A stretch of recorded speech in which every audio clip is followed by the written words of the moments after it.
মনুষ্য জীবনে তিনটি জিনিস অত্যন্ত সুদুর্লভ। দুর্লভ বলা হয়নি, সুদুর্লভ শব্দটা দিয়েছে।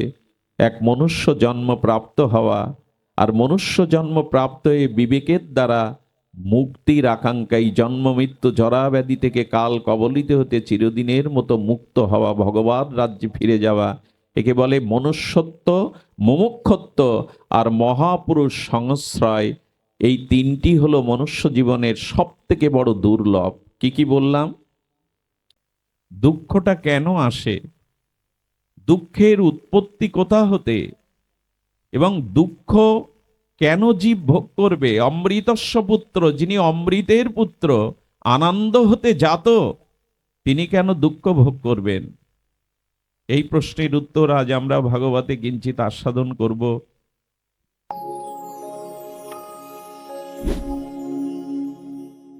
নিখিল বেদাদি শাস্ত্র, বৈদিক সনাতন আর্য সভ্যতার যে অপরোক্ষ অনুভূতি ঋষি অনুশাসিত, এই বৈদিক সমাজের নিখিল শাস্ত্রের প্রতিপাদ্য বিষয় হল ভগবানকে স্মরণ করো। অনন্ত গুণময়, মাধুর্যময়, ঐশ্বর্যময়, সৌন্দর্যময় শ্রী ভগবানের চরণে শরণাগতিতে এসো, ভগবানকে স্মরণ করো। কেহ যদি বলে সংসারের মোহমায়ায় কর্তব্য কর্মে আর ভগবানকে স্মরণ করবার, মনন করবার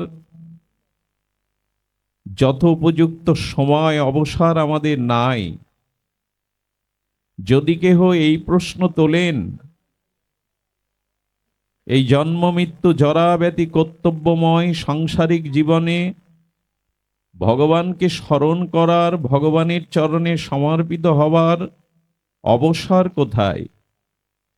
মহাপ্রভু দৃষ্টান্ত দিচ্ছেন পরবেশিনী নারী, স্বামী পুত্র পরিজন আহার বিহার সমস্ত কাজ সংসারে থেকেই সমস্ত কর্ম করেও আর মনে মনে উপপতির চিন্তায় রত হতে পারে। তুমিও সংসারের নানান কর্তব্য কর্মে ব্যস্ত থেকেও মনে মনে অনুরাগে ভগবানকে স্মরণ করো। এটি সম্ভব। ভগবানকে স্মরণ করা একান্ত কর্তব্য এই জন্য, যেই ঘোর সংশয়াচ্ছন্ন কলিযুগে ভৌতিক প্রযুক্তির উন্নতিতে আমরা ভগবান আছেন এ কথাটি অনেকেই প্রশ্ন তুলতে পারেন যে ভগবান আছেন কি নেই। এ প্রশ্নে সংশয় আসতে পারে যে ভগবান আছে কি নেই। এই জন্য আর্য ঋষিরা তারা চিন্তা করলেন এমন একটি প্রশ্ন জীবের সম্মুখে আসা দরকার যাতে কেউ দ্বিমত পোষণ করবে না।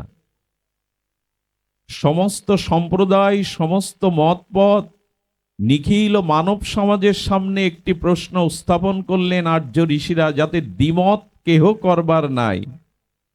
ভগবান আছেন এই প্রশ্নে দ্বিমত আসতে পারে, যুক্তিতর্ক আসতে পারে, নাস্তিক্যবাদ আসতে পারে, কিন্তু আর্য ঋষিদের অনুভূতিতে এমন একটি প্রশ্ন সামনে আনলেন তারা, যাতে দ্বিমত করবার পৃথিবীতে কেহ নেই। সেই প্রশ্নটি হলো, জীবনে দুঃখ আছে। ভগবান আছেন এতে বিতর্ক তর্ক উঠতে পারে, কিন্তু জীবনে দুঃখ আছে এটাতে কেউ বিতর্ক তুলবে না। আর চিরকালের জীব নিচয়ের জীবসত্তাই দুঃখ থেকেই মানুষ অখণ্ড অত্যান্তিক সুখ পেতে চায়, আনন্দ পেতে চায়। মানুষের চিরন্তন ঐকান্তিক তার হৃদয়ের অভিলাষ, সে অখণ্ড শান্তি চায়, অনন্ত সুখ চায়, দুঃখের বোঝা কেউ বহন করতে চায় না। এখন এই অত্যান্তিক অখণ্ড পরমানন্দ সুখ বা শান্তির অন্বেষণ আমাদের জীবনে প্রয়োজন। সেই কথাটি বৈদিক নিখিল শাস্ত্রে বলেছেন যে পূর্ণমিদং ওং পূর্ণমদ পূর্ণমিদং পূর্ণাত্ম পূর্ণমুদাশ্চতে পূর্ণস্য পূর্ণমাদয়া পূর্ণমেবাবশিষ্যতে। গীতাকার শ্রী ভগবান অখণ্ড পরতত্ত্ব ভগবান শ্রীকৃষ্ণ বলছেন, অনিত্যম অসুকম ইমম প্রাপ্য ভজস্ব মাম। এই সংসার অনিত্য, কাল দ্বারা ধ্বংসশীল, কবলিত।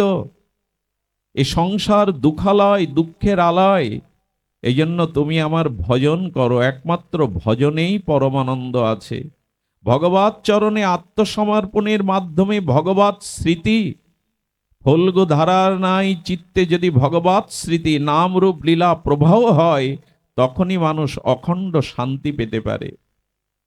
গোস্বামী তুলসীদাস বলেছেন, কচ্ছপের পিঠে কখনো চুল গজাবে না, বালি মাড়াই করলে কখনো তেল পাবে না, জল মন্থন করলে কখনো ঘৃত পাবে না, আকাশে কখনো আকাশ কুসুম ফুলের সম্ভার ফুল ফুটবে না। এগুলিও যদি কোনোদিন সম্ভব হয়, যদি অন্ধকার কখনো সূর্যকেও গ্রাস করে, তবে বিনা ভগবত ভজনে মিতা আত্মজ্ঞানে কেউ সুখী হতে পারে না। জল মন্থন করলে ঘি পাওয়া যাবে না, বালি মাড়াই করলে, বালুকা মাড়াই করলে তেল পাওয়া যাবে না। অন্ধকারও যদি সূর্যকে কখনো গ্রাস করে, কচ্ছপের পৃষ্ঠ দেশেও যদি কখনো চুল আবিষ্কার হয়, হতে পারে, কিন্তু ভগবত ভজন বিনা জগতে কেউ সুখী হতে পারে না। এটাই শাস্ত্রীয় সিদ্ধান্ত। ভজন চাই। এই জন্য বললেন, জীবনে দুঃখ আছে, এই বিতর্ক তুলবার দ্বিতীয় ব্যক্তি নাই যে জীবনে দুঃখ আছে। এখন এই দুঃখের প্রবেশ পথ সম্পর্কেই আমাদের প্রথমে সতর্ক করেছেন ভাগবত। দুঃখটা কেন আসে, দুঃখের উৎপত্তি কোথা হতে, এবং দুঃখ কেন জীব ভোগ করবে। অমৃতস্য পুত্র, যিনি অমৃতের পুত্র, আনন্দ হতে জাত, তিনি কেন দুঃখ ভোগ করবেন? এই প্রশ্নের উত্তর আজ আমরা ভাগবতে কিঞ্চিৎ আস্বাদন করব।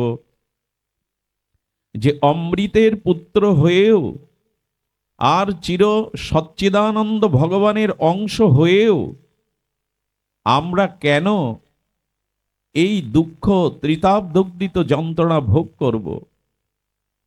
তার মূল কারণ হল ভগবতের প্রতিপাদ্য বিষয় ভগবানের চরণ ছেড়ে ভগবানের নাম রূপ লীলা, এই জাতীয় ভগবানে আমাদের চিত্ত যখন যুক্ত না হয়ে ভগবৎ বিস্মরণ হয়ে মায়ার দ্বারা আমরা প্রহলিকায় পড়ে যাই, তখনই দুঃখ প্রবেশ করে। একটি প্রকাণ্ড অগ্নিকুণ্ড জ্বলছে, সেই অগ্নিকুণ্ড থেকে অগ্নির একটা স্ফুলিঙ্গ যখন স্বতন্ত্রভাবে বাইরে বেরিয়ে আসে, তার অস্তিত্ব থাকে কি? বোঝা যায় কথা? আপনারা সুধীজন, জ্ঞানীজন, বিরাট অগ্নিকুণ্ড হতে একটা অগ্নির ক্ষুদ্র স্ফুলিঙ্গ যখন অগ্নিকুণ্ড থেকে বাইরে আসে, তার অস্তিত্ব থাকে কি? সে নিজেই অন্ধকার তিমিরে তার অস্তিত্ব হারিয়ে ফেলে। অগ্নিকুণ্ড থেকে অগ্নিকণা যখন স্বতন্ত্রভাবে আলাদা হয়ে যায়, তখন সে আলো দিতে পারে না, নিজেই অন্ধকারে হারিয়ে যায়। তেমনি আমাদের সেই অনন্ত অখণ্ড পরতত্ত্ব পরমাত্মার পরবস্থা আনন্দ ঘন সচ্চিদানন্দ ঘন ভগবান হতে আমরা যখন মায়া দ্বারা ভগবৎ চরণ হতে শরণ হতে দূরে সরে যাই, তখনই আমাদের অস্তিত্বে দুঃখ এসে বাসা বাঁধে। ভগবৎ চরণ হতে শরণ হতে অনন্ত থেকে পরমাত্মা থেকে যখন আমরা মায়ার কবলিত হয়ে যাই, দূরে সরে আসি, তখনই আমাদের জীবনে দুঃখ আসে। এই জন্য ভগবৎ চরণ বিস্মরণ হলেই আমাদের মায়া মোহের দ্বারা আমাদের জীবনে পাপ আসে। দেখুন, ভাগবত বলেছে দুঃখের আরেকটি কারণ হলো পাপ। পাপ কাকে বলে? শাস্ত্র বিরুদ্ধ কর্মকেই পাপ বলে। পাপ শব্দের সরলত্ব, যার দ্বারা মানুষের পতন হয়। পাপ শব্দের খুব সরলত্ব করেছেন ঋষিরা, যার দ্বারা মানুষের স্খলন হয়, পতন হয়, তাকে বলে পাপ। এই অনন্ত পাপের মধ্যে আবার মহাপাপ 5টি উল্লেখ করেছেন। প্রথমেই সুতমুনি শৌনকাদি সেই নৈমিষারণ্যের ঋষি সমাজে তিনি বলে চলেছেন অনন্ত পাপের মধ্যে 5টি পাপ হলো মহাপাপ। এই পাপ থেকে দূরে থাকো, ভাগবত প্রথমেই সংকেত দিয়েছেন। যদি ঐকান্তিক অখণ্ড সুখের অনুসন্ধান চাও, অভিশপ্ত জীবন থেকে তিতাবদগ্ধিত যন্ত্রণা থেকে যদি ভক্তির পরশ ও শীতলতা চাও, তাহলে এই মহাপাপ 5টি থেকে দূরে সরে এসো। প্রথমেই বলছেন ব্রহ্মহত্যা। এই ব্রহ্মহত্যা পাপকেই প্রথমেই রাখা হয়েছে। ব্রহ্মহত্যা পাপের মধ্যে যেভাবে ব্যাখ্যা এসেছে তার মধ্যে একটি হলো গর্ভের ভ্রূণ হত্যা। পিতামাতার পরম আনন্দময় যে সন্তানটি গর্ভে আসে, এই গর্ভ সন্তানকে যারা হত্যা করে, এটি হলো ব্রহ্মহত্যা শামিল। এবং ব্রাহ্মণ বৈষ্ণব এদের হত্যার সাথে সাথে ভ্রূণ হত্যাকে ব্রহ্ম পাপের সাথে তুলনা করা হয়েছে। দ্বিতীয় পাপ হলো সুরাপান। আমাদের ভাগবত শাস্ত্রে বলেছেন গঙ্গায় যদি কেউ অবগাহন করে, পাপীর পাপও গঙ্গা নিয়ে নেয়। কিন্তু মদ্যপাত্র সুরাপাত্র যদি গঙ্গায় কেউ পতিত করে ফেলে দেয়, গঙ্গা সেদিন নিজেকে অপবিত্র জ্ঞান করে। সুরাপান মহাপাপ। তৃতীয় পাপ হলো স্বর্ণস্তেয়ী। চুরি অনেক প্রকার আছে, কিন্তু সুবর্ণ বা স্বর্ণ চুরিকেই মহাপাপের মধ্যে বলা হয়েছে। চতুর্থ হলো গুরু পত্নী গমনং। আমার থেকে শ্রেষ্ঠ যিনি, গুরু যিনি, মান্য যিনি, সেই গুরুর স্ত্রী যিনি, সহধর্মিণী যিনি, তার প্রতি ব্যভিচার দৃষ্টি, ব্যভিচার ভাবনা, ব্যভিচার সম্পর্ক। এই চতুর্থ পাপ থেকে, মহাপাপ থেকে যদি কেউ মুক্ত হয়, তার জীবন পাপময়ের দ্বারা তার আত্মস্খলন, আত্মপতন আসবে না। পঞ্চম পাপটি হলো এই 4টি পাপ যারা করে, তাদের সঙ্গ যারা করে, তাদের সাথে ওঠা বসা যারা করে, তাদের সমর্থন যারা দেয়, এটি হলো পঞ্চম পাপ। ভাগবত বলেছেন কেউ তো কারো পতন চায় না, স্খলন চায় না, নিজের ধ্বংস চায় না। কিন্তু ধ্বংস তখনই আসে যখনই এই মহাপাপগুলি আমাদের জীবনে আসতে থাকে। আচ্ছা, মহাপাপ যদি পূর্বে হয়ে থাকে, এখন এর স্খলনের উপায় কি? আমরা অখণ্ড শান্তি চাই, ঐকান্তিক সুখ চাই। এই জন্ম মৃত্যু জরা ব্যাধির কবলিত যন্ত্রণা আমাকে স্পর্শ করুক, এ আমি চাই না। এর উপায় ভগবান বলে দিয়েছেন। যদি পাপ মহাপাপ করে থাকো, তবে এসো এই মহাপাপ হতে, অতি পাপ হতে। আবার দেখুন ভগবান গীতাতে বলেছেন অপিচেত সুদুরাচার। সুদুরাচার শব্দটা বড় মার্মিক শব্দ। ভগবান বলছেন যারা খুব সুন্দরভাবে পাপ করতে পারে, তারাও যদি আমার কাছে আসে। সুন্দরভাবে পাপ কেমন? কিছু মানুষ আছে যাদের মেধা, গুণ, সৌন্দর্য, মহিমা বা এই সাধু বেশ, এগুলির প্রতি মানুষ স্বাভাবিক শ্রদ্ধাশীল হয়, বিশ্বাসী হয়। এই বিশ্বাসের সুযোগ নিয়ে যারা পাপ করে, একে বলে সুদুরাচার, মানে সুন্দরভাবে পাপ করা। আমরা অনেকেই আমাদের জীবনে এর প্রতিফলন দেখা যায়। সাধুকে সকলেই বিশ্বাস করে, মহাত্মাকে সকলেই বিশ্বাস করে, যার গুণাবলী আছে মানুষ তার প্রতি ভরসা করে। কিন্তু এই সুন্দরতম গুণ পেয়েও এই সুন্দরকে, বিশ্বাসকে অবলম্বন করে যারা পাপ করে, গোবিন্দ বলছেন সুদুরাচারী এরা। এরা সুন্দরভাবে পাপ করতে শিখেছে। তো এরাও যদি এই পাপে লিপ্ত হয়, তবে পাপ স্খলনের জন্য, মহাপাপ মুক্তির জন্য গোবিন্দ বলে দিয়েছেন। তিনি অর্জুনকে দিয়ে বলছেন যদি হয়ে গিয়ে থাকে পাপ, তবে আমি কথা দিচ্ছি, কর্ম, জ্ঞান, যোগ, ধ্যান, কত কথাই বললেন গোবিন্দ, কিন্তু অর্জুনের সব কথাগুলি খুব হৃদয়ে স্পর্শ করল না। কর্ম বড় কঠিন, কর্ম, অকর্ম, বিকর্ম, এই রহস্য বোঝা বড় কঠিন। জ্ঞানও তো বড় বিজ্ঞদের, মহাত্মাদের, ব্রহ্মজ্ঞ তপস্যার ফসল এই জ্ঞান। জ্ঞান সহজে আমরা লাভ করতে পারি না। এই জন্য জ্ঞান, ধ্যান, কর্ম অর্জুনের কাছে বড় কঠিন মনে হয়েছিল, হৃদয়ে স্পর্শ করছিল না। গোবিন্দ তখনই বললেন সর্বগুহ্যতমং শৃণু মে পরমং বচং। আমি এবার তোমাকে সর্বশেষ একটি পরম কথা বলছি, কারণ তুমি আমার অত্যন্ত প্রিয়। প্রিয়জনের কাছেই তো সর্বোত্তম গূঢ় কথা, গোপন কথা বলা যায়। সেই গোপন কথা বলতে গিয়ে গোবিন্দ বললেন, তুমি পাপ, মহাপাপ, অতি পাপও যদি করে থাকো, সর্বধর্মান পরিত্যাজ্য মাম একম শরণাং ব্রজ। এই তো সকলের জানাই শ্লোক, সকলে এই মহাবাণীর সাথে আমরা পরিচিত, কিন্তু আজও কি ভগবানের চরণে শরণ নিতে বলছি? গোবিন্দ বললেন, জ্ঞান যদি কঠিন মনে হয়, কর্ম যদি তোমার কাছে সুদূর পরাহত মনে হয়, ধ্যান যদি তোমার পক্ষে সম্ভব না হয়, তবে অতি প্রিয় গূঢ় গোপন কথা হলো, তুমি আমার চরণে শরণ নাও। অহংতাং সর্ব পাপেভ্য, চিন্তা নেই, সব ধর্ম পরিত্যাগ করে আমার শরণাগতি হলে আমি কথা দিচ্ছি তোমার পাপ হতে আমি মুক্তি দেব। কত বড় ভরসা, কত বড় আশ্রয়ের কথা বললেন, কত বড় আমাদের নির্ভয়তার অভয় বাণী দিলেন, এসো আমার চরণে শরণ নাও। আচ্ছা, এই পাঠ শুনে, এই ব্যাখ্যা শুনে যদি মনে করি তাহলে মহাপাপ করে, পাপ করে গোবিন্দের চরণে শরণ নিলেই তো তিনি পাপ মুছে দেবেন, এই ভেবে যদি কেউ আবার পাপ করতে শুরু করে, আমাদের আমাদের বুদ্ধি তো খুব কুটিল। হরিনামে পাপ স্খলন হয় এ কথা ভেবে যদি পাপ করে মনে করি সন্ধ্যায় হরিনাম করে পাপ স্খলন করব। যদি কেউ মনে করে একবার হরিনামে সমস্ত পাপ হরে, এই জন্য পাপ করব, পাপ করে হরিনাম করেই পাপ মুক্ত হব, বলে এই বুদ্ধি নিয়ে যারা পাপ আর হরিনাম একসাথে করে তারা নাম অপরাধে আরো জড়িয়ে পড়ে। এরকম কুটিল বুদ্ধি কিন্তু শাস্ত্র মহাজন আচার্যরা বলেনি, সরল হও। যদি পেছনে পাপ হয়ে থাকে, এই মহাপাপে লিপ্ত হয়েও থাকো, এবার আমার চরণে শরণ নিয়ে প্রতিজ্ঞাবদ্ধ হও, আর পাপের পথে, আর আধারের পথে, আর মরণের পথে, স্খলনের পথে যাবে না।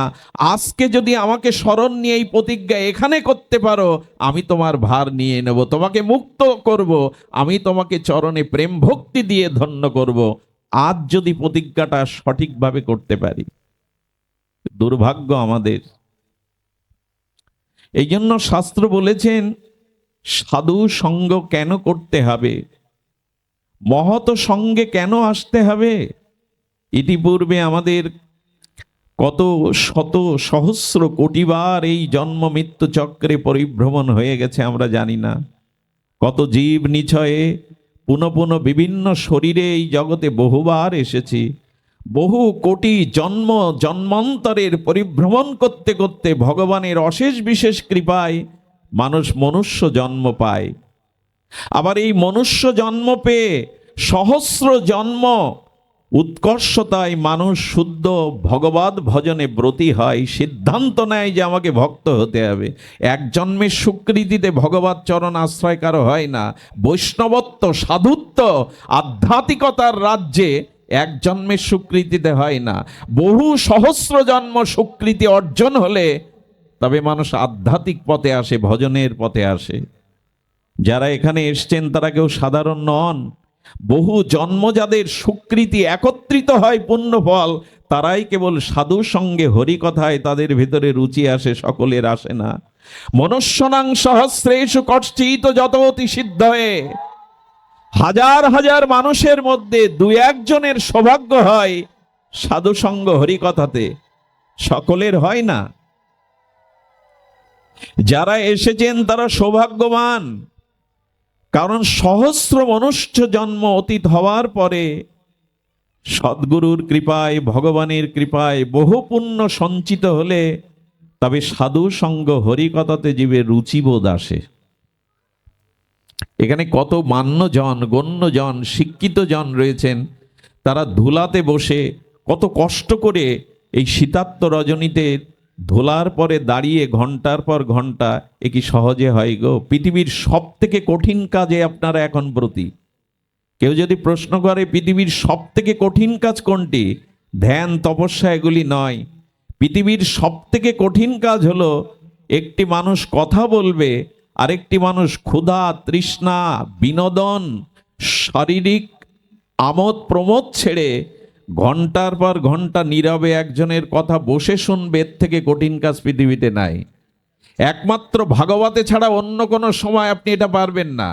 একজন মানুষ 2 ঘন্টা কথা বলছে, ক্ষুধা তৃষ্ণা দেহাবেশ ভুলে নীরবে তার কথা আপনি শুনে যাচ্ছেন প্রতি উত্তর না করে, এর থেকে কঠিন কাজ জগতে দ্বিতীয় নেই। যেটা এখন আপনারা করছেন, এটা এক জন্মের ভাগ্যে হয় না। বহু জন্মের স্বীকৃতি একত্রিত হলে ভগবান তাকে সাধু সঙ্গ হরিকথা শোনার ভাগ্য দিয়ে দেন। সেই ভাগ্য আমরা প্রাপ্ত হয়েছি। তো এই ভাগ্য সাধু সঙ্গে হয়টা কি? কেন এত সাধু সঙ্গের সর্বশাস্ত্রে ঘোষণা করেছে মহিমা? তুলায়াং লাভে না পিনা সার্গাং না পুনর্ভবং ভগবত সঙ্গী সংঘর্ষ মত্ত নাম কিমতা শিষ। মোক্ষ প্রাপ্তি, স্বর্গপ্রাপ্তি, তার থেকে ক্ষণিক সাধু সঙ্গ আরোতর বেশি প্রাপ্তি। স্বর্গপ্রাপ্তি, মোক্ষপ্রাপ্তি, তার থেকে আরো বড় প্রাপ্তি হলো ক্ষণিক মুহূর্তেই যদি সাধু সঙ্গ হয়ে যায়। তার কারণ কি? সাধু সঙ্গে এলে মানুষের ভিতরে বিবেক জেগে ওঠে। একটা কথা বলি, লিখে নিন অন্তরে, বিনু সৎসঙ্গ বিবেক না হই। গোস্বামী তুলসীদাস বলেছেন, বিবেক হতে গেলে সাধু সঙ্গে হরি কথা চাই। এ ভিন্ন পৃথিবীর অন্যখানে কারো বিবেক হবে না। বিশ্ববিদ্যালয়ে যদি পড়াশোনা করে বিবেক হতো, তাহলে আজকের সমাজে আমরা যারা দেখি, সমাজের যে বাস্তবিক চিত্র, ব্যবহারিক প্রতিফলনে আমরা এটা প্রমাণ করতে পারবো না যে বিশ্ববিদ্যালয়ের বড় ডিগ্রি থাকলেই তার বিবেক জাগবে। শিক্ষক, ডাক্তার, মাস্টার প্রণম্য, বহু বিদ্যা অধ্যবসায়, অনুশীলন, কঠোর তপসাধনার দ্বারা তারা এই জাতীয় দায়িত্ব পায়। কিন্তু সেই দায়িত্বগুলোও কি সুচারুরূপে পালন সকলেই করে? ব্যতিক্রম আছে। ব্যতিক্রম তো সব বিষয়ে আছে। এই জন্য নিবেদন করব, বিনা সৎসঙ্গ বিবেক না হই। যতদিন প্রকৃত শাশ্বত ভজনানন্দী মহাপুরুষের সঙ্গ না হচ্ছে, ততদিন আপনার বিবেক জাগতেই পারে না। এটা মহাত্মাদের অনুভূতি। বিনা সৎসঙ্গে বিবেক হতে পারে না। সুগ্রীবের মতো, আর সুগ্রীব কিন্তু ভক্ত ছিলেন না। সুগ্রীবের জীবনে এমন ভোগ ছিল যে স্বয়ং রামচন্দ্র বালিবধ করে সুগ্রীবের রাজ্য, স্ত্রী, সম্পদ, সম্মান ফিরিয়ে দিলেন। আর সেই সুগ্রীব 4 মাস আনন্দ নিত্য রাজ্য শোক ভোগে, স্ত্রী ভোগে, বিষয় ভোগে কাটিয়ে দিলেন। রামের নামটাও পর্যন্ত মনে ছিল না, কম ভোগী সে। বালিকে বধ করে রঘুপতি রামচন্দ্র, যার হারানো স্ত্রী, রাজ্য দিয়ে দিলেন। সেই 4 মাস সুগ্রীব রামচন্দ্রের খোঁজ নেয়নি। সীতা অন্বেষণের কথা ভুলে গিয়েছিল ভোগে। সেই মানুষকে প্রভু কেন মিত্র করলেন, বন্ধু করলেন? একমাত্র কারণ, সুগ্রীবের জীবনে রাজ্য চলে গিয়েছিল, স্বজন চলে গিয়েছিল, স্ত্রীকেও কেড়ে নেওয়া হয়েছিল, কিন্তু সুগ্রীবের মধ্যে একটা গুণ ছিল, যার জন্য রঘুপতি রাজই বলোচন মর্যাদা পুরুষোত্তম রামচন্দ্রের বান্ধব হতে পেরেছিলেন, কিষ্কিন্ধার রাজা হতে পেরেছিলেন। এই একটা গুণ হলো, সুগ্রীব হনুমানের সঙ্গ ছাড়িনি, হনুমান সাথে ছিল বলে। যদি কারো জীবনে সৎ সাধু থাকে, মহাপুরুষ থাকে, তার জীবনে বহু প্রতিকূলতা সত্ত্বেও, অবগুণ থাকতেও সে ভগবত প্রাপ্তি হয়, জীবনে জয়ী হতে পারে। সাধু সঙ্গ ছাড়া হনুমানজিও প্রভুর এত প্রিয় হতে পারেন না। আজ পর্যন্ত যারা জীবনে যতটুকু শ্রেয় লাভ করেছে, তার মূলে হলো সাধুগুরু বৈষ্ণবের সান্নিধ্য এবং কৃপা। এই জন্য আমাদের নিখিল বৈদিক সনাতন শাস্ত্র বলেছেন, সাধু সঙ্গ ব্যতীত কারো বিবেক হয় না। সৎসঙ্গে এলে বিবেক। বিবেক কাকে বলে? সৎ এবং অসৎ, এবং কর্তব্য এবং অকর্তব্য যে জ্ঞানের দ্বারা প্রখর সিদ্ধান্তে মানুষ আসতে পারে, তাকে বলে বিবেক। বিবেক আমাদের প্রত্যেকের মধ্যে আছে, কিন্তু বিবেককে আমরা জাগ্রত করতে পারি না। কারণ সৎ অসৎ জেনেও, পতন এবং উত্থান জেনেও, অমৃত এবং বিষ জেনেও কবিগুরু রবীন্দ্রনাথের মতো বলতে হয়, বিবেক যদি না জাগে তবে এই গান গাইতেই হবে, আমি জেনে শুনে বিষ করেছি পান। আমাদের বিবেক যদি না জাগে, তাহলে আপনি যতই জাগতিক আক্ষরিক শিক্ষায় শিক্ষিত হন, অনেক ধনাঢ্য ব্যক্তি হন, সমাজে অনেক উচ্চ আসনও যদি আপনি পেয়ে যান, তবু বিবেক যদি জাগ্রত না হয়, তবে কবিগুরুর ভাষায় বলতে হবে, আমি জেনে শুনে বিষ করেছি পান। বিষ এবং অমৃতকে নির্ণয় করবার, কর্তব্য অকর্তব্যকে, পাপ এবং পূর্ণকে বিভাজন করে শ্রেয়কে গ্রহণ যিনি করতে পারেন, তারই নাম বিবেক। এই বিবেক সাধু সঙ্গ ছাড়া জাগে না, জাগবেও না কোনোদিন। তাই অনুরোধ করব, যুক্তি তর্ক সংশয় দুর্বৃত করে শুদ্ধ মহাপুরুষের সঙ্গ নিন। মহত পদরজ অভিষেকং, প্রহ্লাদ মহারাজ বলেছেন, মহতের চরণরজ অভিষিক্ত না হলে কারো মধ্যে ভক্তির উদয় হবে না, বিবেকের উদয় হবে না। এই জন্য সাধু সঙ্গ চাই। মনুষ্য জীবনে তিনটি জিনিস অত্যন্ত সুদুর্লভ, দুর্লভ বলা হয়নি, সুদুর্লভ শব্দটা দিয়েছে। এক, মনুষ্য জন্ম প্রাপ্ত হওয়া, আর মনুষ্য জন্ম প্রাপ্ত হয়ে বিবেকের দ্বারা মুক্তির আকাঙ্ক্ষায় জন্ম মৃত্যু জরা ব্যাধি থেকে কাল কবলিত হতে চিরদিনের মতো মুক্ত হওয়া, ভগবান রাজ্যে ফিরে যাওয়া, একে বলে মনুষ্যত্ব, মুমুক্ষত্ব আর মহাপুরুষ সংশ্রয়। এই তিনটি হলো মনুষ্য জীবনের সব থেকে বড় দুর্লভ। কি কি বললাম? মনুষ্য জন্ম প্রাপ্ত হওয়া, যেটা আমরা পেয়েছি।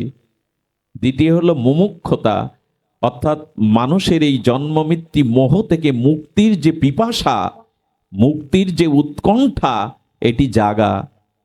আমাদের কি মুক্তির চিন্তা আছে? পুনঃ পুনঃ জন্ম, পুনঃ পুনঃ মৃত্যু, পুনঃ পুনঃ কর্মফল ভোগ করছি, কিন্তু এর থেকে বেরিয়ে আসার মুক্তির চেষ্টা করি আমাদের মধ্যে। এই জন্য শাস্ত্র বলেছেন মুমুক্ষতা। আর এই দুটি জিনিস প্রাপ্ত তুমি সেদিনই হবে যেদিন মহাপুরুষের সংশ্রয়ে আসতে পারবে, যেদিন মহাপুরুষের চরণ পাদ পদ্মে আসতে পারবে। এই জন্য ভগবান বারবার বলেছেন, অহং তাং সর্ব পাপেভ্য মোক্ষায় স্বামী মা শুচ, এসো আমার চরণে শরণ নাও। এই শরণাগতির বড় মহিমা জানেন?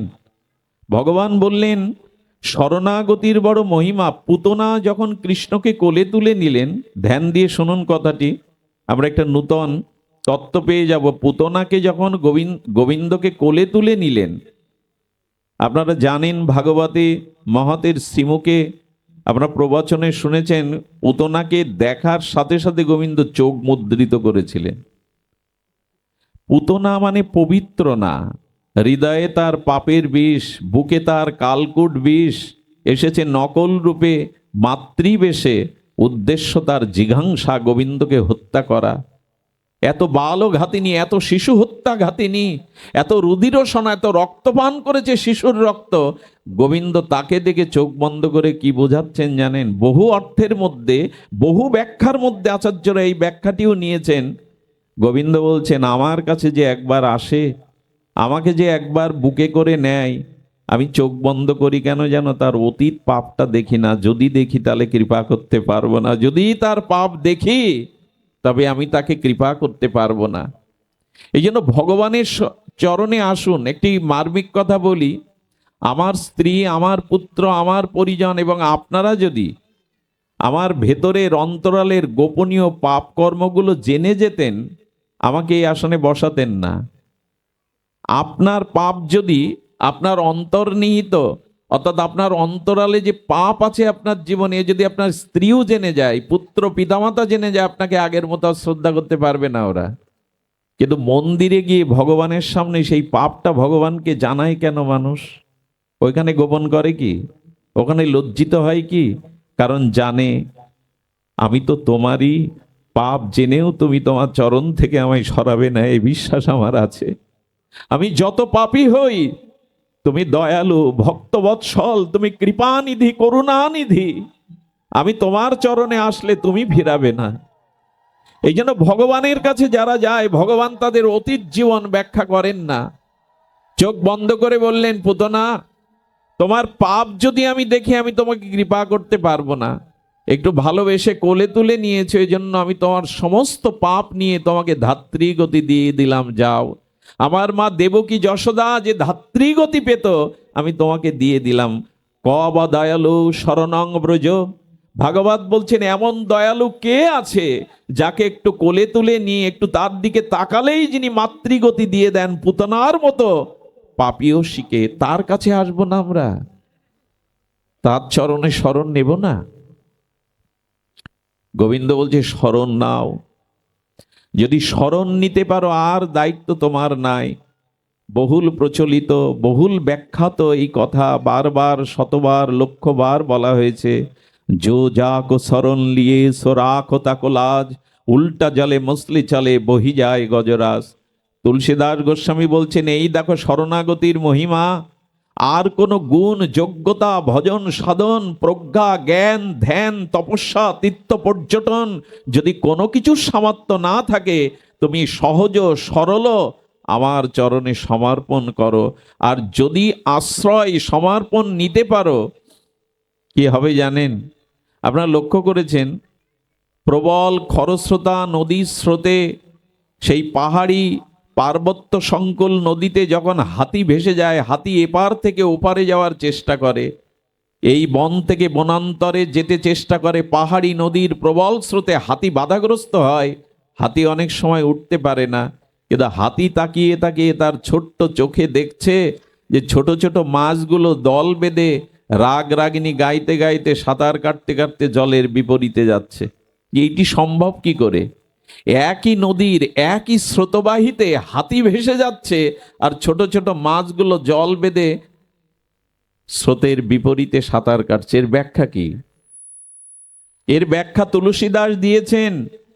মাছ জলের শরণ নিয়েছে, হে জল তুমি আমার জীবন, তুমি আমার আশ্রয়, তোমা ছাড়া আমার কোনো অস্তিত্বই টিকে থাকবে না।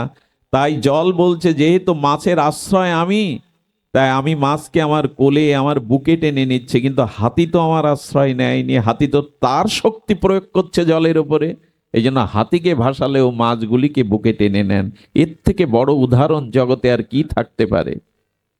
যদি ভগবানের শরণ নেন, এই বিষ্ণুপুরের রাজা বড় গৌর প্রেমী ছিলেন, হরিনাম তার জীবনের একমাত্র আদর্শ ছিল। ভোরবেলা থেকে হরিনাম করেই তিনি রাজকার্যে যেতেন। ব্রিটিশ আমলে ব্রিটিশ সেনারা আক্রমণ করলো বিষ্ণুপুর, আজও গিয়ে তার সাক্ষী দেখে আসতে পারবেন। তো যখন সেনারা এসে বলছেন মহারাজ ব্রিটিশ সেনারা কামান বহু সৈন্য নিয়ে আমাদের রাজ্য আক্রমণ করতে আসছে, উনি তখন বললেন অস্ত্র রেখে দাও মন্দিরে, এসো ভগবানের সামনে সকলে আত্মসমর্পণ করে হাত তুলে সংকীর্তন করো, ভগবানের উপর ভরসা করো। 2 ঘন্টা একটানা কীর্তন করলেন, গোলাগুলি বারুদ চলছে, কিন্তু নিবিষ্ট চিত্রে নির্দেশ দিলেন মরতে হয় ভগবানের সামনেই মরব, সংকীর্তন করতে করতেই প্রাণ ত্যাগ করব। রাজ্যের মানুষ উলধ্বনি জয়ধ্বনি দিয়ে উঠল, মহারাজ মহারাজ আপনার রাজ্য সুরক্ষিত, ব্রিটিশ সেনারা পলায়ন করেছে। বেশি দিন আগের কথা না, 200-250 বছরের ঘটনা। কি ঘটলো জানেন? সেখানে ওই রাজ পরিবারের পুরানো কিছু অকেজো কামান ছিল সামনে দুটো। বললো এই কামান থেকে কে যেন একটা সাদা শ্বেত শুভ্র উজ্জ্বল জ্যোতির্ময় একটি শ্যামলময় 2টি কিশোর এসে এই কামান ডাকতে লাগলো। কামান কিন্তু অকেজো। সেদিন কৃষ্ণ বলরাম এসে কামান ডেকে ব্রিটিশ সেনাদের পরাস্ত করে রাজ্য রক্ষা করেছিলেন। আপনাদের মনে আছে আমাদের পৃথিবী বিখ্যাত বালাজি, এই ভেঙ্কট ভগবান বালাজির এক সময় খান কি নামে ছিলেন এক উজির, উনি বালাজির মন্দির ভাঙতে গিয়েছিলেন। যখন অভিষেক হচ্ছে, দুগ্ধ পান করানো হচ্ছে বালাজিকে, বলেন এই এসব রেখে দাও, পাথরকে দুগ্ধ পান করানোর কোনো মানে হয় না। পূজারী বলছেন আপনি একটু জোরে ধমক দিয়ে বলুন আমাদের ঠাকুরকে, এই পাথর তুমি কেন দুগ্ধ পান করছো? যেই বলেছেন কথাটা, ওনার গলার স্বর রুদ্ধ হয়ে গেছে। ত্রিপতি বালাজির কথা আপনারা শুনেছেন, বিশ্ববিখ্যাত ইসি মন্দির, যেই বলেছে পাথর কখনো দুধ খায়, বন্ধ করো দুধ খাওয়ানো, গলা স্বর বন্ধ হয়ে গেছে, গো গো করছে। উনি বুঝলেন এ পাথর নয়, সাক্ষাৎ সচ্চিদানন্দ ভগবান। ক্ষমা চাইলেন, কাঁদলেন, তারপরে কণ্ঠস্বর ফিরে পেলেন। আমি বলবো ওই পূজারী জানতেন ভগবান আমাকে রক্ষা করবে, সে নিজেকেও রক্ষা করবে। যদি বলেন সব জায়গায় কেন এমন ঘটনা ঘটে না, সব জায়গায় তো দেবতা থাকে, ঠাকুর থাকে, একটু হিসাব করে দেখবেন, একটু নিজের বিচার খাটিয়ে দেখবেন, অনেক মন্দির আছে কিন্তু সেখানে যথার্থ উপাচারে শুদ্ধাচারে ভগবানের অর্চন হয় না। সেখানে অর্থ বলেন, সম্পদ বলেন, পদ প্রতিষ্ঠা নিয়ে অনেক কিছু হয় যেটা ধর্মের অনুকূল নয়। মন্দির করলেই শুধু হলো না, দেবতা স্থাপন করলেও শুধু হলো না, মন্দিরের শুদ্ধতা, পবিত্রতা, ভগবানের শুদ্ধ ভজন যেখানে নাই সেখানে বিগ্রহ জাগতে যাবে কেন? কেন জাগতে যাবে? মন্দির নিয়ে দলাদলির জায়গা, মন্দিরের পদ প্রতিষ্ঠা নিয়ে দ্বন্দ্ব করার জায়গা, মন্দিরের অর্থ নিয়ে নয়ছয় করার জায়গা। যারা এগুলো করে তাদের মন্দির কেন ভগবান রক্ষা করতে যাবে? শুদ্ধতা চাই। ভগবানের প্রাণ প্রতিষ্ঠা মানে কি জানেন? নিজের প্রাণটাই ভগবানের মধ্যে দেওয়া। আপনারা জানেন লীলাচল ক্ষেত্রে পুরী ধামে 12 বছর পর জগন্নাথের নবকলবার হয়, আর নবকলবারে একজনকে প্রাণ প্রতিষ্ঠা করতে হয়। যিনি প্রাণ প্রতিষ্ঠা করেন তিনি আর 2-3 মাসও বাঁচেন না, কারণ প্রাণ প্রতিষ্ঠা মানে নিজের প্রাণটাই জগন্নাথকে দিয়ে দেওয়া। যারা এভাবে দিতে পারে জগন্নাথ তাদের আত্মসাৎ করে নেন, জগন্নাথ তাদের আত্মসাৎ করে নেন। এই জন্য মন্দিরগুলো আমরা করেছি বটে, আজ অনেক নূতন মন্দির হচ্ছে। আমি বলবো নূতন নূতন মন্দির তৈরি করা ভালো, কিন্তু আমি মনে করি মন্দির প্রতিটা দেহ কেন মন্দির হবে না? বাইরে মন্দির করে একদিন যদি ধূপ দীপ দেওয়ারও মানুষ না থাকে, তো বাইরের মন্দিরের থেকে আমি বলবো যা আছে আছে সংরক্ষণ করুন, নূতন করে না করেও দেহটাকে মন্দির করুন না। দেহটাও তো মন্দির, এখানেই পরমাত্মা বিরাজ করেন হৃদয়ে। আমরা বাইরের মন্দির করার জন্য ব্যস্ত, দেহটাকে আমরা মন্দির করি না। ওই মন্দিরের থেকে দেহ মন্দিরের অনেক মূল্য। ওই মন্দির কোথাও যেতে পারে না, কিন্তু এই দেহ মন্দির বিশ্ব পরিভ্রমণ করতে পারে। ওই মন্দিরে অনাচার হলে দেবতা জাগ্রত থাকে না। কত পাপ করেছি তবু পরমাত্মা এখনো আমার হৃদয়ে আছেন, আমাকে ছেড়ে যাননি। কিন্তু দুঃখ কি জানেন? রাজমিস্ত্রি তৈরি করা প্লেট বসানো সুরম্য মন্দিরে আমরা দুধ ঢালি, ধূপ জ্বালাই, আর এই দেহ মন্দিরে যা ঢালি, এখানে যা জ্বালাই তা ভালোই জানি। এটা বুঝি যে ওখানে ধূপ জ্বালাতে হয়, ধূমপান করতে নেই মন্দিরের ভেতরে, কিন্তু দেহ মন্দিরে পরমাত্মা থাকতেও তা করি। এই জন্য মন্দির, দেহকে মন্দির করুন। শ্রেষ্ঠ মন্দির এই দেহ মন্দির, পরমাত্মা এর মধ্যেই থাকেন। এই শুদ্ধতার জন্য ভাগবতে আসতে হবে। ভাগবতে বিবেক জাগে, মোহ জেগে যায়। আর এই বিবেক মোহ যখন আমাদের জীবনে, মোহ দূর হয় বিবেকের জাগ্রতার দ্বারা, তখনই আমাদের জীবনে সৎটাকে, সচ্চিদানন্দকে আমরা বেছে নিতে পারি। শুধু ভক্তজন, আমরা এই জন্য সমর্পণের কথা বারবার বলছি। সমর্পণ, যদিও অনেকেই মনে করেন সমর্পণ সহজ কথা নয়, আনুকূল্যেন কৃষ্ণ অনুশীলন চাই। ভগবানের প্রতিকূল্য বিবর্জনাম আনুকূল্যস্য সংকল্প প্রতিকূল্যং বিবর্জনাম রক্ষতি তিস বিশ্বাস। শরণাগতির 6টি লক্ষণ, তার মধ্যে বিশ্বাস থাকা চাই যে সচ্চিদানন্দ ভগবান আমাকে রক্ষা করবেন, দায়িত্ব তিনি আমার নেবেন। এই সুদৃঢ় শ্রদ্ধা বিশ্বাস যার জীবনে অটুট, শরণাগতি তাকেই বলে। শরণাগতি মানে একবার তার উপরে ভরসা করলাম, অন্যের উপরে ভরসা করলাম, এমন নয়। শরণাগতি মানে প্রতিকূল কর্ম বিসর্জন দিতে হবে, ভগবানের অনুকূল কর্মগুলি গ্রহণ করতে হবে, আর ভগবানের প্রতি সুদৃঢ় বিশ্বাস রাখতে হবে তিনি আমার, আমি একমাত্র তার। এই জন্য প্রথমেই বলেছিলাম দুঃখ কেউ চাই না, কিন্তু দুঃখ আমাদের জীবনে প্রবেশ করেছে ভগবানকে ভুলে যাওয়ায়। কৃষ্ণ ভুলি যেই জীব অনাদি বহির্মুখ, অতএব মায়া তারে দেয় সংসার দুঃখ। চৈতন্য চরিতামৃতের ফলকে স্বর্ণাক্ষরে কবিরাজ কৃষ্ণ গোস্বামী একথাই বলেছেন, কৃষ্ণ ভুলি যেই জীব, যখনই ভগবানকে ভুলে যাব সেই পথ দিয়েই আমার জীবনে দুঃখ চলে আসবে, সেই পথই দুঃখের পথ রচনা করবে। এই জন্য কৃষ্ণ ভোলা জীব আমরা, ভগবান ভোলা জীব আমরা, আমরা তাকে ভুলে গেছি। এই ভগবান ভুলে জীব যখন মায়ামুখী হয়, এই মায়াই তারে দুঃখপ্রদ করে। মায়া কেমন এর ব্যাখ্যা বহুবার বলেছি, তবু আর একবার বলতে স্বাদ হয়। একবার দেবর্ষি বা নারদ জানতে চেয়েছিলেন প্রভুর কাছে, প্রভু এই অনন্ত জীব মায়াবদ্ধ হয়ে তোমাকে ভুলে আছে, জন্ম মৃত্যু জরাব্যাধি দুঃখ ভোগ করছে, তুমি মায়ার স্বরূপটা আমায় দেখাও। ভগবান নিষেধ করেছিলেন, নারদ তোমার মতো মুক্ত পুরুষ দেবর্ষি পাদ তুমি, তুমি কেন মায়াকে দেখতে চাইছো? মায়াকে দেখতে চেও না, তুমি অচিন্তনীয় ভগবান, তুমি আমাকে মায়া দেখিয়ে দাও। নারদকে নিয়ে গোবিন্দ পথভ্রমণে বেরিয়েছেন। কিছু দূর গিয়ে গোবিন্দ বলছেন, নারদ আমার পিপাসা লেগেছে, দেখো তো একটু শীতল জলের ব্যবস্থা করতে পারো কিনা।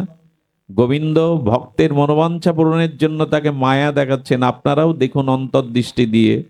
নারদ সামনে গিয়ে দেখে একটা গৃহের দরজাতে তিনি দেখছেন এক অপূর্ব সুন্দরী যুবতী রত্ন।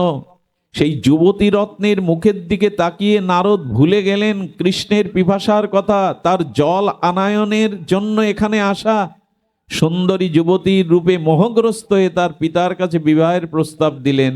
বিবাহ হলো, 12টা বছর সংসার করলেন, তিনটে সন্তান রচনা হলো। গৃহকর্মে নারদ 12 বছর ভগবানে ভুলে আছে।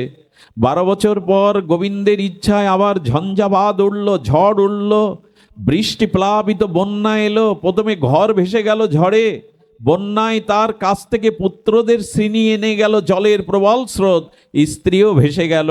কপালে যখন চাবড়ে হাই হাই করছেন মায়া কান্নায়, এক শীতল পরশ হাতের ছোঁয়া মস্তকে পেলেন।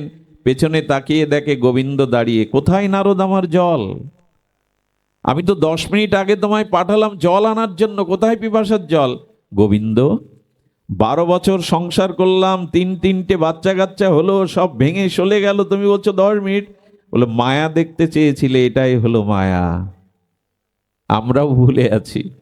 ভগবানকে যখনই ভুলে যাব, এই বহিরাঙ্গা ত্রিগণী মায়া আমাদেরকে এমনি করে বেঁধে রাখবে, বুঝতে দেবে না। মায়া হলো কুয়াশা, সূর্যের আলোকে প্রতিবন্ধকতা সৃষ্টি করে আসতে দেয় না। মায়া কৃষ্ণকে দেখতে দেয় না। মায়া ভগবানের প্রতি আত্মসমর্পণের প্রধান বাধা। আর এই মায়া দূর করতে গেলে দ্বিতীয় কোনো উপায় নেই, গোবিন্দের স্মরণ